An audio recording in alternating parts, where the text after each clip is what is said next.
वर्तमान ration card को नहीं बड़ घोषणा कले राज्य सरकार। बाद पड़े अयोग्य हिताधिकारी।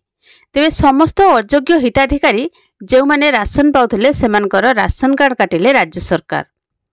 एई अयोग्य हिताधिकारी राशन कार्ड कटा जाइथिबा विधानसभा सूचना दैछन्ति राज्य सरकार। राशन कार्ड रु बाद पड़े 1,77,000 हिताधिकारी। तेरे सबुठु बड़ कथा है जे वर्तमान ई-केवाईसी प्रक्रिया जारी रही बेले धरा पड़ जाइछन्ति अयोग्य हिताधिकारी। तेरे वर्तमान सुधा ई-केवाईसी प्रक्रिया 1,77,068 जन मृत्यु व्यक्ति चिन्हट करा जाई राशन कार्ड रु बाद दिया जाउछि।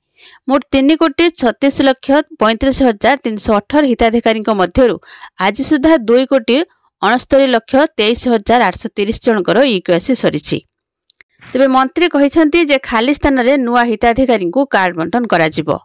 वर्तमान सुधा 9,19,836 जन नुआ राशन कार्ड पई आवेदन करछंती। तेबे मंत्री कहिसंती जे आधार ई-केवाईसी जांच समय रे चिन्हित हेउथिबा मृत हिताधिकारी को बाद दिया जाई आगको पुनी जेते खाली स्थान हेबो सेही स्थान रे योग्य आवेदनकारी को नूतन राशन कार्ड यथाशीघ्र जुगाई दिया जिवो।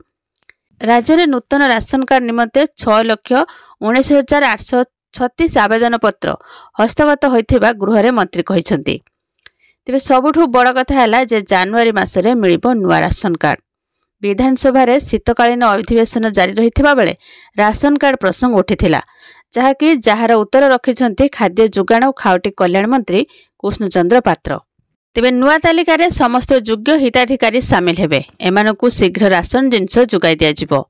नुआ वर्ष रे जनवरी रे प्रथम सप्ताह रे हिताधिकारी को चाउल सहित गहम मिलिबो एवं नुआ राशन कार्ड मध्य प्रदान करा जिवो। तेबे राज्य रे 1,77,068 जन मृत्यु हिताधिकारी चिन्हट होइछंती। ई-केवाईसी प्रक्रिया जरिया रे एही मृत्यु हिताधिकारी को चिन्हट करा जायछि। राज्य रे मोट 3,35,35,918 हिताधिकारी अछंती। तेबे वर्तमान सुधा 2,69,23,830 जनकर ई-केवाईसी जांच सरिछि। तेबे भूत हिताधिकारी नाँ को तालिका हटा जाई जेतिक स्थान खाली हेबो सेठारे योग्य हिताधिकारी को सामिल करा जिवो एवं सेमानकु यथाशीघ्र राशन जोगाई देबार बंदोबस्त करा जिवो जहाँकि जनवरी मासरे सेमानकु नुआ राशन कार्ड मिलिबो। जो माने नुआ राशन कार्ड पई अप्लाई करथिले सेमानकु जनवरी रे नुआ राशन कार्ड मिलिबाकु जाउछि। एहा सहित आ एक खुशी खबर हैला जे आपण मानकु जनवरी मासठारु गहम मध्य मिलिबाकु जाउछि।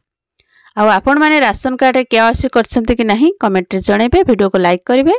चैनल को जदि प्रथम थर आछन्ते चैनल को सब्सक्राइब करि पाखर आस्तवा घंटी चिन्ह को दबाई ऑल सिलेक्ट करनेबे।